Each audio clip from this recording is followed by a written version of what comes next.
Monsieur, bonsoir et bienvenue au 19h de ce 24 janvier à la une de l'actualité. Le président de la République a présidé une réunion du Conseil des ministres consacrée à la prévention et à la répression de l'usage et de trafic de drogue et les conditions et les modalités d'octroi du foncier destiné à l'investissement et relevant du domaine privé de l'État. Nous ferons le point en direct de la présidence de la République avec Kamel Souik.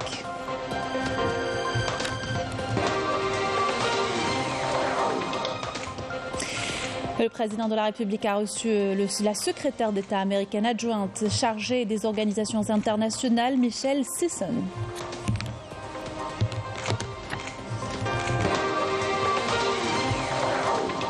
Le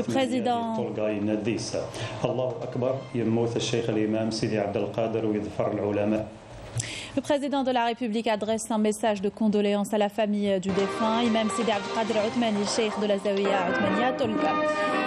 Et le général d'armée Saïd Chef d'état-major de l'armée nationale populaire s'est entretenu avec son homologue français, le général d'armée Thierry Burkhardt, chef d'état-major des armées françaises. Gros plan ce soir sur la prévention contre le monoxyde de carbone qui a causé la mort de 42 personnes durant ce mois. De simples gestes peuvent éviter le pire, la vérification des installations et l'usage de détecteurs notamment. Bienvenue à tous, heureuse de vous retrouver. Je vous le disais en titre, le président de la République, Abdelmajid Tebboune, chef suprême des forces armées, ministre de la Défense nationale, a présidé ce mardi une réunion du Conseil des ministres consacrée à 2 projets de loi. Le premier a trait à la prévention et à la répression de l'usage et du trafic illicite de stupéfiants et de substances psychotropes. Le deuxième fixant les conditions et les modalités d'octroi du foncier économique relevant du domaine privé de l'État destiné à la réalisation de projets d'investissement. Ensuite, un exposé sur les mesures pratiques pour limiter le phénomène d'asphyxie par gaz brûlé, le monoxyde de carbone dans les foyers. Et pour plus de détails, nous avons avec nous Kamel Souik à partir du siège de la présidence de la République. Kamel, bonsoir.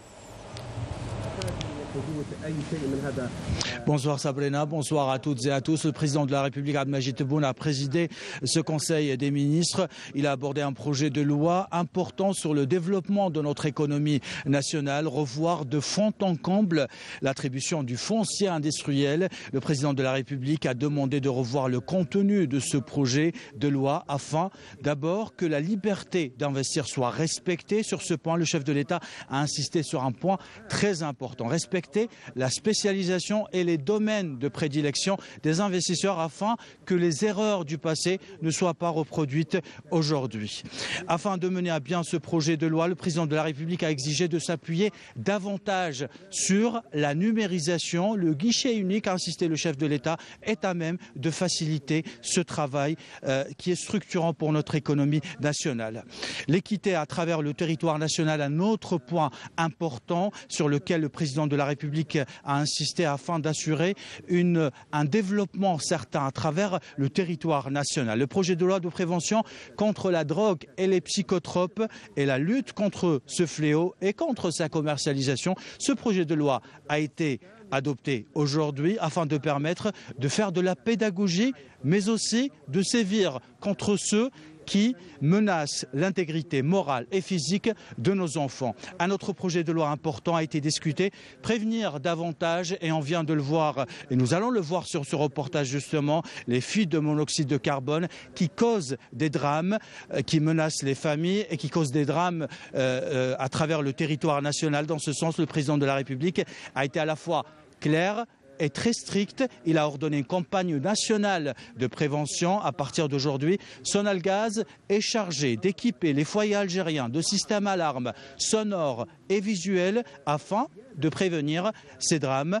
Ces normes seront désormais intégrées dans le cahier de charge de toutes les constructions à travers le territoire national. Et puis d'autres projets de loi vont suivre. Ils seront proposés également afin d'interdire toute modification de ce système de protection qui est déjà installés. Dans le domaine des travaux publics, une société ferroviaire mixte sera créée afin de relier le territoire national et plus précisément les régions du sud du pays qui représentent un potentiel extraordinaire en termes de production nationale et en termes d'exportation également, de Woulgla à Tamanrasset, de Rardaya à Mnia et de Rajbilat à Béchar également. Dans le domaine de l'agriculture et la sécurité alimentaire, le président de la République a appelé à redoubler d'efforts pour atteindre la réalisation, la production de 30 quintaux par hectare dans le domaine de la céréaliculture. Et rappelons dans ce sens que le dernier rapport de la FAO et de Davos également a placé l'Algérie parmi les pays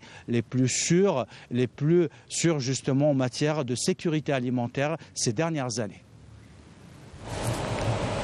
Merci Kabel Suik. Je rappelle que vous êtes en direct de la présidence de la République où une réunion du Conseil des ministres a été présidée aujourd'hui par le président de la République.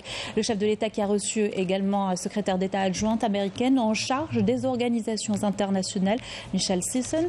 L'audience s'est tenue au siège de la présidence de la République en présence du ministre des Affaires étrangères, de la communauté nationale à l'étranger, Mtalla Mamra, et du directeur de cabinet de la présidence de la République, Abdelaziz Khalef.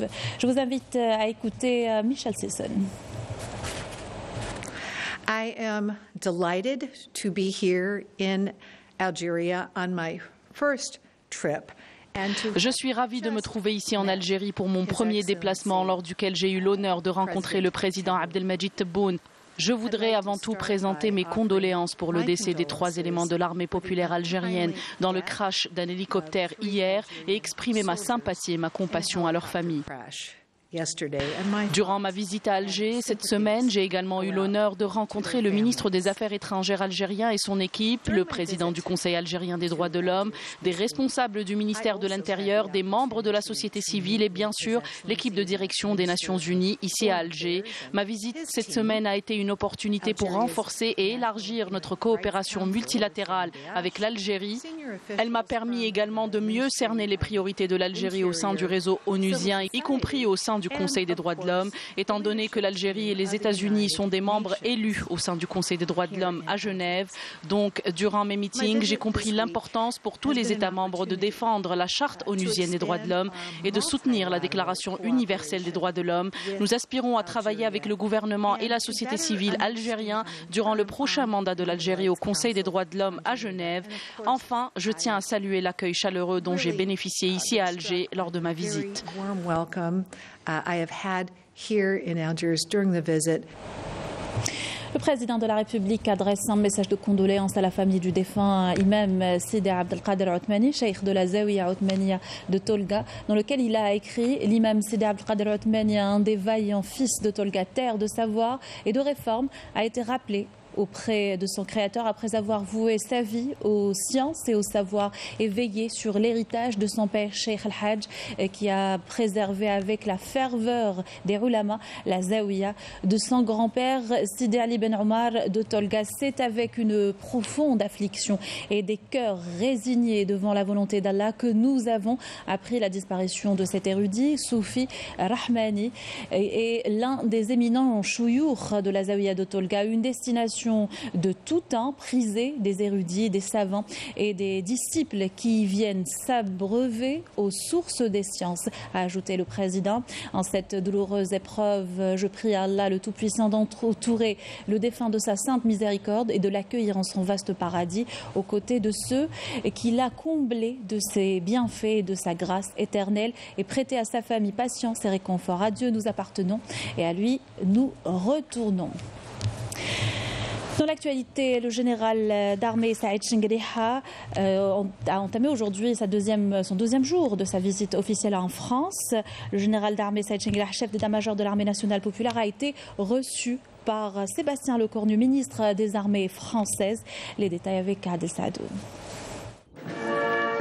Le général d'armée Saïd Chengueriha, chef d'état-major de l'armée nationale populaire, a été reçu par M. Sébastien Lecornu, ministre des Armées françaises, au siège du ministère, où des carrés des différentes forces françaises lui ont présenté les honneurs militaires.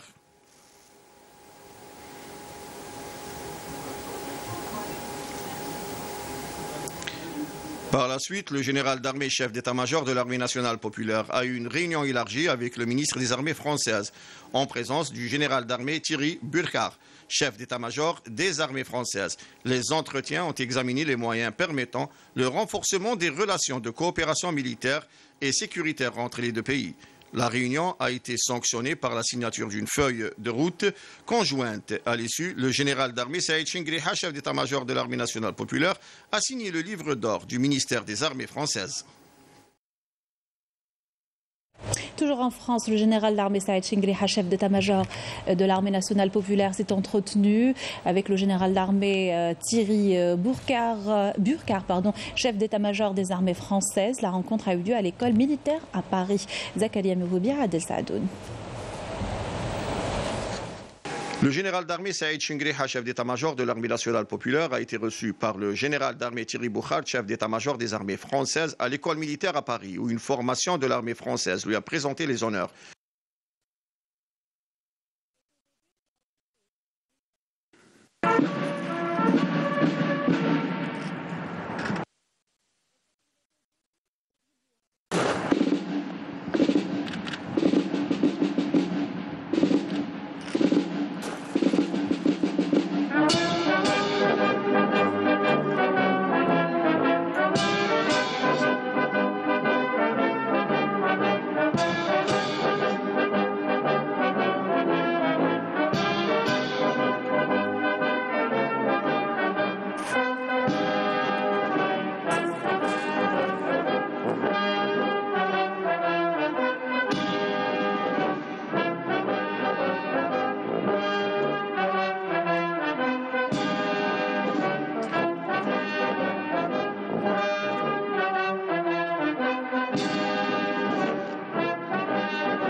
Le chef d'état-major de l'armée nationale populaire, et après l'écoute de l'hymne national des deux pays, a passé en revue les carrés des forces françaises qui lui ont présenté les honneurs militaires.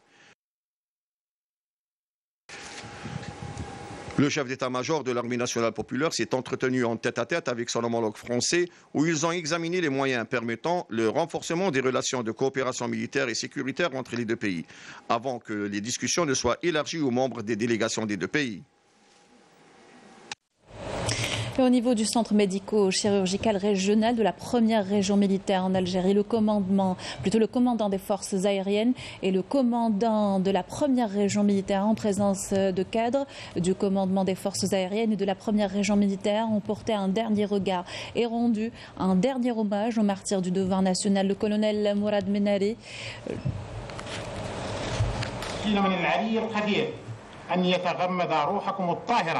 برحمته الواسعة ويسكنكم منازل الشهداء الأبرار والصديقين الأخيار في فسيح جنانه.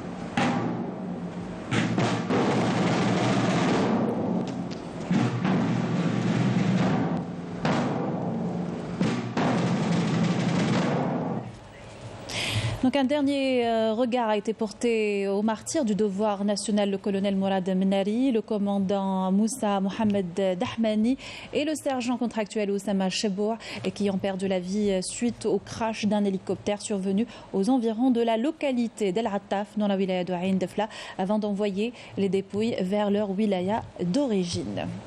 Et les dépouilles des victimes du crash de l'hélicoptère dans la wilaya de Ain Defla ont été inhumées aujourd'hui dans leur wilaya d'origine, où les honneurs militaires leur ont été rendus. Le colonel Mourad Menali a été enterré dans la commune de Rsar, l'Abtal dans la wilaya de Sétif. Le commandant Moussa Mohamed Dahmani a été inhumé quant à lui à Oued al-Fodda dans la wilaya de Chlef. Le sergent contractuel Oussama Cheboua a été enterré dans la commune de Menaria dans la wilaya de Chlef également. Les 3 martyrs du devoir national, je le rappelle, ont été enterrés en présence des autorités locales, militaires et civiles et d'une foule nombreuse venue les accompagner vers leur dernière demeure. Économie dans notre journal et les 5 zones d'activité de Skikda connaissent une dynamique à la faveur des mesures d'aide à l'investissement décidées par les autorités. La levée d'entraves a permis à la relance et la création de nouveaux projets. Le foncier non exploité sera également réattribué pour de nouveaux investisseurs. Nakhla Al-Arbi. La levée du gel et les facilitations octroyées aux investisseurs par les pouvoirs publics vont enfin permettre la mise en service de bon nombre d'entreprises en latence, bien que fin prêtes pour entrer en exploitation. Grâce aux dernières décisions du président et au soutien du Wali qui ont aidé à la levée des écueils, l'entrée en production de l'usine aura lieu samedi prochain. Les 4 lignes de la sardine seront opérationnelles. 4 à 6 tonnes jour de sardines seront traitées par ailleurs. Concernant la main-d'œuvre, nous avons créé 205 postes d'emploi direct. La sardine traitée par jour de 4 à 6 tonnes jour. Les postes directs qu'on a créés. Cette usine devrait entrer en service en 2019. Les embûches bureaucratiques nous ont obligés à retarder ou reporter l'entrée en production. Les mesures prises par les pouvoirs publics ont permis d'aplanir les obstacles. De plus, nous venons d'obtenir une autorisation spéciale d'exploitation. Nous attendons juste de recevoir la matière première. C'est une question de jours.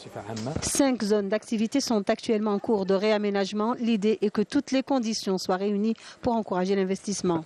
Les travaux concernent la remise en l'état des routes, le réseau d'AEP, le réseau d'assainissement, l'adduction au gaz, qui restent primordiaux pour les investisseurs.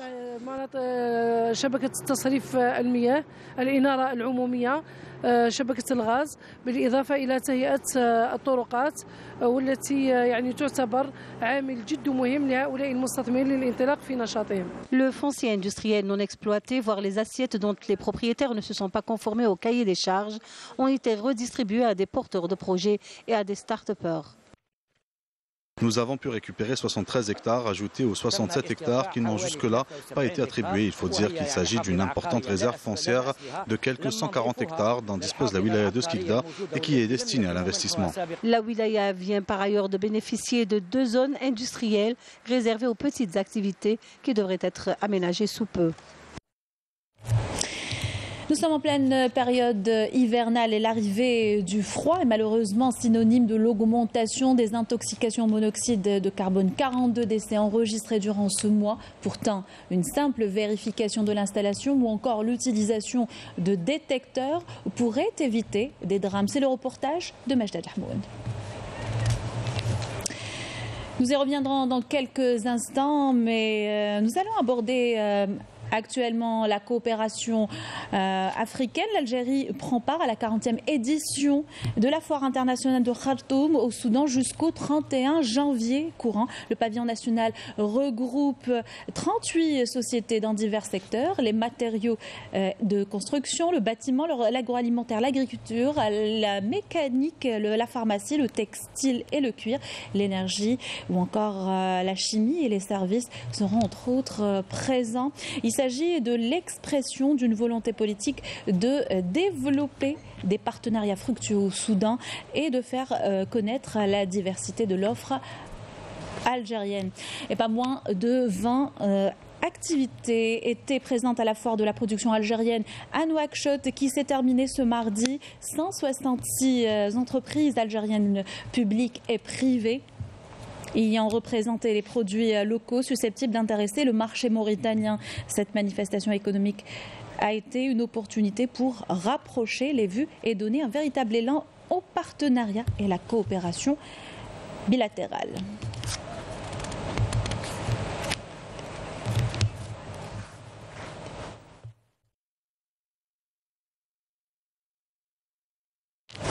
Coopération toujours avec le lancement ce matin de la 2e édition du Forum des affaires juridiques en Afrique. Plusieurs délégations d'experts juridiques, de bâtonniers et décideurs économiques y prennent part. L'événement est organisé en partenariat avec le barreau d'Alger. Yamina Saïchi. Plus de 600 dirigeants internationaux et décideurs économiques ont été réunis autour des grands enjeux juridiques et économiques africains lors de cette 2e édition du Legal Business Forum Awards, avec pour objectif la promotion de la vitalité économique du continent africain à partir d'Alger. La fonction juridique est devenue stratégique dans la performance économique. Seconde édition du Legal Business Forum, sous le thème bien évidemment des grandes tendances juridiques en Afrique. Cela permettra bien évidemment de débattre des sujets très importants et d'actualité, du rôle du département juridique dans le business, le cadre réglementaire des énergies renouvelables en Afrique, les enjeux des énergies propres. Pour mieux préciser, et l'objectif c'est de rassembler bien évidemment les professionnels du droit, les avocats, donc les professionnels du droit, les directeurs juridiques et aussi les chefs d'entreprise et les institutionnels pour ouvrir le débat. Les débats ont porté sur le nouveau cadre juridique de l'investissement en Algérie. Juristes et économistes se sont penchés sur les économies africaines afin de mettre en lumière le rôle moteur du secteur juridique dans le développement du continent africain.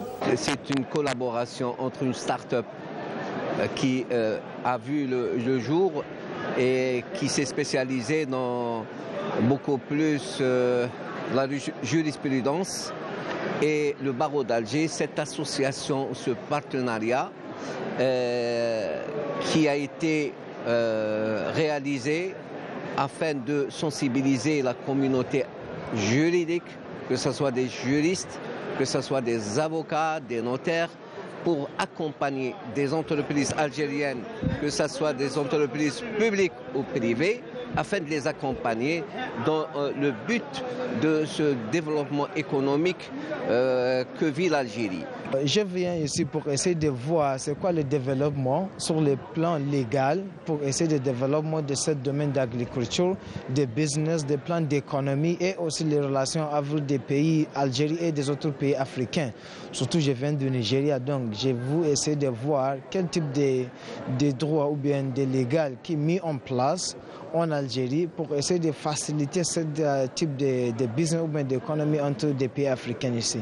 Au programme, 2 jours consacrés exclusivement au décryptage sectoriel, ainsi que des panels et ateliers destinés à mettre en avant le rôle du secteur juridique dans le développement de l'économie africaine. 55 agences commerciales d'Algérie Télécom obtiennent le label Khidmatikom.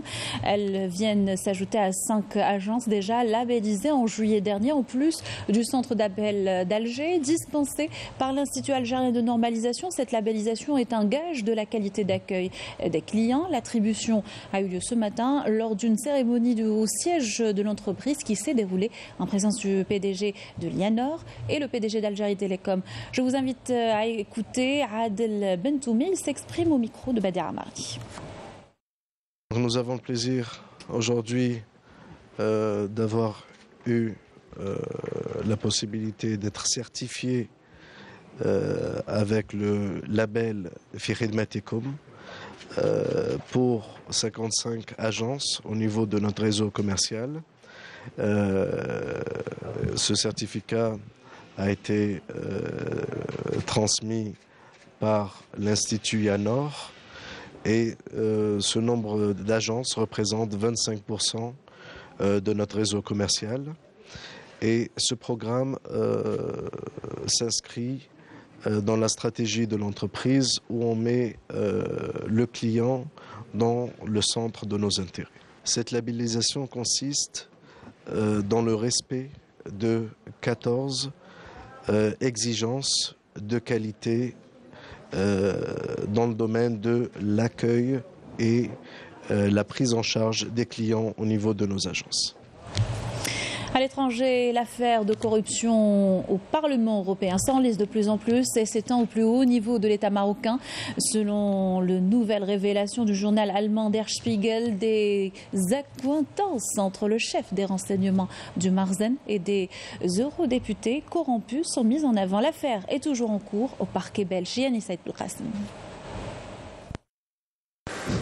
Après avoir consulté plus de 1300 documents internes permettant une reconstitution détaillée de l'enquête Marokgate, le journal allemand Der Spiegel a précisé que les enquêteurs belges ont recueilli encore plus de preuves indiquant que le réseau de l'ex-eurodéputé Pierre-Antonio Ponzeri travaillait secrètement pour influencer les institutions de l'Union européenne, en particulier le Parlement européen, au profit du Maroc.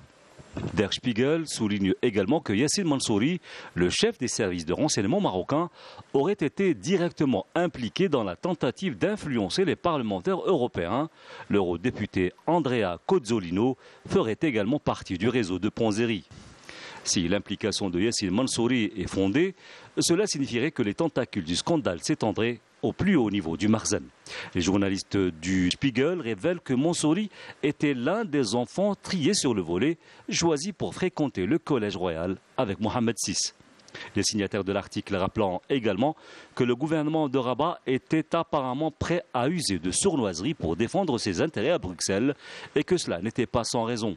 Ajoutant que lors de son récent déplacement à Rabat, le chef de la diplomatie européenne, Joseph Borrell, avait indiqué que le Maroc était le plus grand bénéficiaire des fonds de coopération de l'UE dans la région, avec un total prévu de 1,6 milliard d'euros de 2021 à 2027. Il va sans dire que si les accusations sur l'implication du Maroc dans le scandale de corruption qui éclabousse le Parlement européen seront confirmées au terme de l'enquête, il y aura des conséquences, assure un responsable de l'Union européenne. Donc c'était un sujet de Kalima Haïfa sur le scandale de corruption au Parlement européen impliquant le Marzen. Et justement, même dans ces circonstances, le voyage de 4 parlementaires belges au Maroc et les territoires sahraouis occupés et payés par Rabat crée un tollé en Belgique. Et organisé en septembre dernier, le déplacement suscite l'indignation de la classe politique qui s'interroge sur la façon d'interpréter désormais le soutien exprimé par certains députés au sinistre plan d'autonomie du Maroc pour le Sahara occidental. La région de Guersif au Maroc se révolte contre l'injustice sociale et les violations des droits des manifestants. La contestation dénonce la détention arbitraire et les violences contre les militants, alors que la situation socio-économique de la population est de plus en plus difficile. Yasmine Massoudi.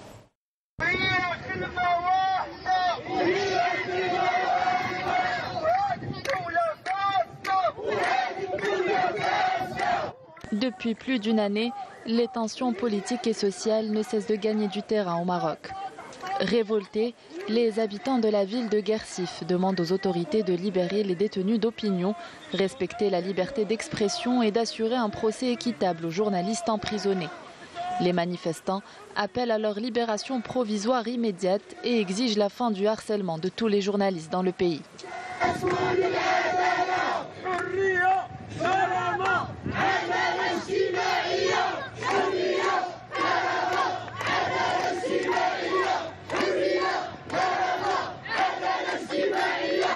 Enlèvement, torture, arrestation arbitraire et condamnation sont autant de châtiments réservés aux journalistes et activistes de droits de l'homme ou tout citoyen réclamant une justice sociale.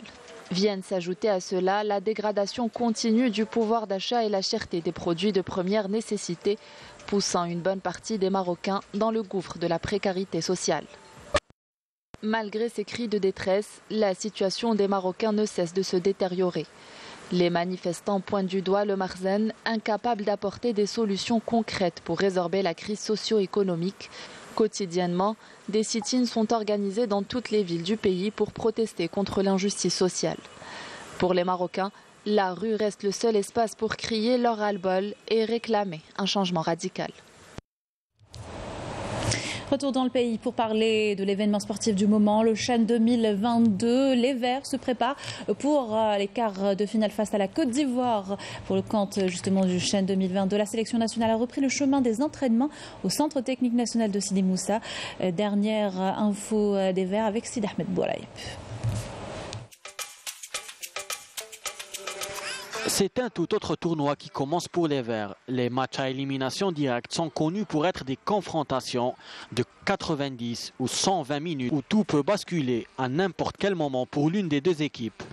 Et c'est dans cette optique que les poulains de Majid Bouguera ont repris le chemin des entraînements après une journée de repos.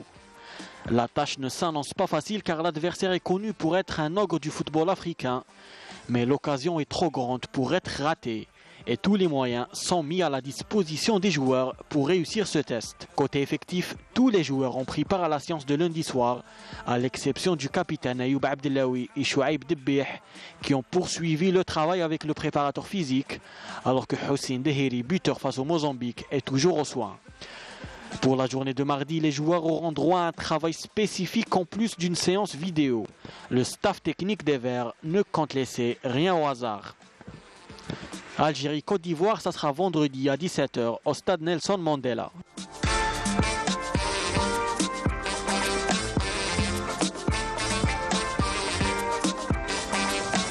On sera au rendez-vous, mais avant, en direction Annaba, une des villes algériennes qui abrite le championnat d'Afrique des Nations des joueurs locaux, avec au sein plutôt du stade du 19 mai 56 qui a bénéficié d'une totale rénovation.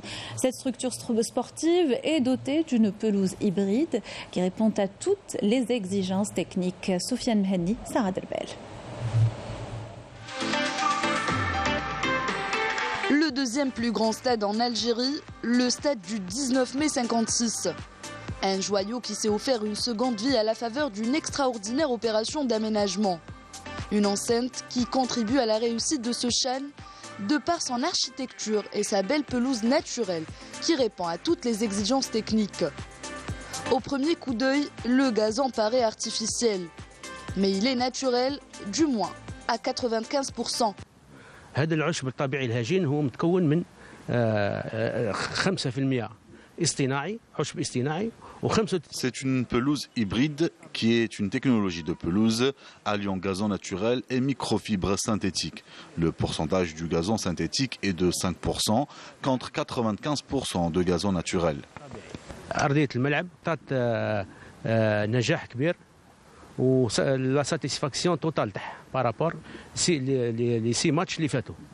De plus, les travaux de cette pelouse ont été réalisés en un temps record, soit en seulement 4 mois.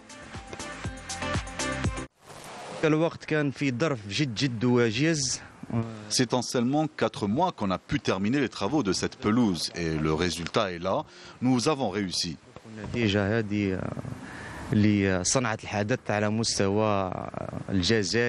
Six matchs ont été joués sur ce terrain, voire 2 par jour dans des conditions climatiques défavorables. Rien n'a pu impacter négativement sur l'état de la pelouse du stade du 19 mai 56, qui n'a rien à envier à celle des plus grands stades de foot au monde. Et sachez qu'au regard de la ferveur dont a fait preuve le public beaunois depuis le début du chan et sa présence en force dans les gradins, le match de classement pour la 3e place prévu initialement au stade Miloud Hatfi d'Oran a été délocalisé. Et la compétition s'est poursuivie aujourd'hui pour le compte du groupe D. La Mauritanie s'est qualifiée au quart de finale après avoir battu le Mali sur le score d'1-0 au stade Miloud Hatfi d'Oran à 20h. Et toujours à Oran, le Niger affrontera le Cameroun pour le compte du groupe E.